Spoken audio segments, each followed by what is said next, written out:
up, everybody? Welcome into my MLB The Show 17 franchise with the Atlanta Braves. If you didn't watch the first video of the series opening day, there's a link to that video in the description, but I'm going to go ahead and spoil it here for you. The Atlanta Braves took a victory by a final score of 7-5, so it's good to get the season off on the right foot, especially when I'm coming over from a White Sox franchise that hasn't been the greatest so far. Losing a fair amount of games. Lost Jose Abreu for the season due to a torn ACL, so I now have Justin Morneau as my first baseman.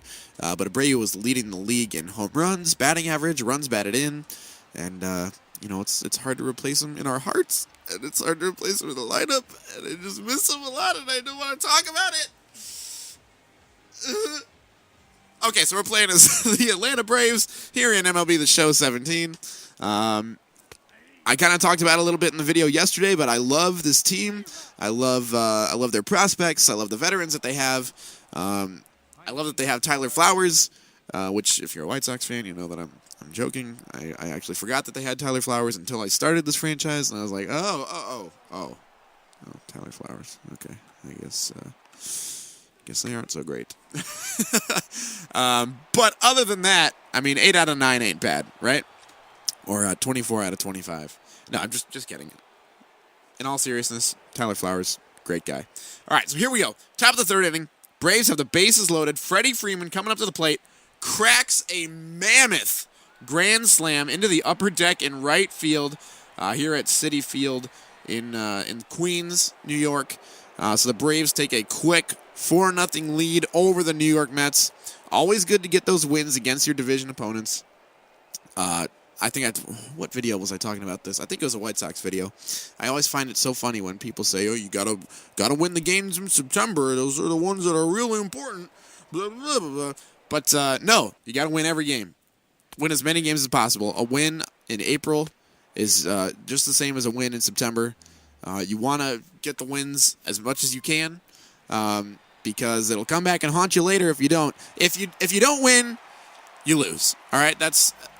To put it simply, if you don't get a victory, you get a loss. I don't know if that's a difficult thing for people to understand, but I mean, I think that makes sense. So I have Jaime Garcia on the mound in this one, and he is rolling along. Only gave up that home run to Yoenis Cespedes. I really should watch these before I record the commentary, because I'm just sitting here. I got my GarageBand thing open. I'm watching the game as it happens. I mean, okay, I watched it a little bit just to remember what Freddie Freeman did, because I used him in the thumbnail, and I saw the thumbnail because I was going through my file folders, and I saw Freeman in the thumbnail. I was like, oh, what did he do? I gotta go and see what he did, because usually if a player does something good in the game, I'll use them as the thumbnail. So I saw Freddie Freeman is in the thumbnail, so he did something good in the game, so I had to go watch, and I saw he hit the grand slam, and then I stopped watching and I hit record. So pretty much from that point forward, I forgot what happened in these games. I don't know if I've really detailed my process before, but what I do is I play 4 or 5 games, and then I go back and I edit. I edit it down, so this game file is about 5 minutes long. I guess I did give up more runs there. Who was that? Hang on, I wasn't even paying attention. Neil Walker? Is that who that is? Hey, are you Neil Walker? Hey, show me your jersey. Thank you, that's Neil Walker. Okay, cool.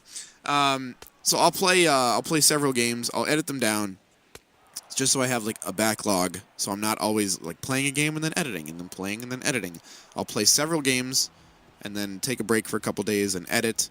And then I'll sit down again and I'll play 3 or 4 games, and then I'll have stuff to edit for the next couple days. So it just really streamlines my process, I think. But it also makes it harder for me to remember what happened in the games, and I do my best here. But I know you're gonna post in the comments, you're gonna say, just watch the video before you record the commentary. You're right. I should definitely do that. So we got Jim Johnson on the mound here, closing things out for the Braves. As we go for our second victory of the 2017 season. And we get it. Hey, look. We won. Braves win. So Braves improved to a record of 2-0. It's good to beat up on those division opponents. That way, a series later on in the season, the Mets will be totes afraid of us and won't want to play good against us. They won't want to play good. I won't want to talk good, but I want to go on YouTube and make videos and act like I know how to talk. So yeah, I'm having a lot of fun with the Braves so far. Matt Kemp, Freddie Freeman, Dansby Swanson. You got Adonis Garcia, right? I think his name's Adonis. He's a third baseman. Honestly, I want to improve at third base. Want to improve at catcher. Bullpen's looking solid. Jim Johnson is a great closer. Maybe the back end of the rotation needs a little bit of work. And this is just in the things that I've noticed from the first 3 or so games that I've played. I love having Brandon Phillips. I mean, he's made some really sweet plays so far and things that you would expect to come from Brandon Phillips. So, like, little behind-the-back stuff and flip between his legs stuff, and he kicks a ball off his foot and bounces it off of his hat and then bounces it off of his glove and flips over to Dansby Swanson, and he's just, like, juggling baseballs out there. He's really Brandon Phillips. They did a great job of capturing Brandon Phillips this year.